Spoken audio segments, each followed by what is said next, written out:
Greetings, everyone. Today we're going to explore how to use Google Slides in the classroom. Now, this may just be a way to show evidence of your work. It may be a way that we create a scavenger hunt, or it may be a great way to present in the future. So to start off, let's say you open your assignment. If it tells you to do anything such as typing your name, make sure that you take care of that. Next, the ideal supplies would be the sheet protector and cardstock that we supplied to you. Have your own dry erase marker that was part of the supplies we discussed at the beginning of the year. And you need a rag. Anything will work. If you do not have these supplies, then you can use a regular paper and pencil, but ideally you're going to want to write really clear and dark so we get nice pictures. Make sure that you read any direction slides carefully, reference them, and pay attention. What is the task at hand? All right, so let's say that you come to your first problem. You want to get that marker board out and you want to write the problem down on your marker board. Make sure you write big and clear. Next, you want to show the work for that problem. I want to see evidence that you truly understand the process. So show the steps as instructed in class. Next, to insert a picture, here's where you're going to need to pay attention. You're going to click Insert, Image, Camera.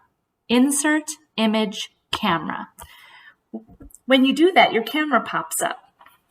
You're going to hold up your marker board and you want to take a picture. Now you can click the yellow button there to take the picture, or the space bar on your Chromebook should work too. Let's say I take this picture, but I'm not a fan. I can keep taking pictures and then select my favorite.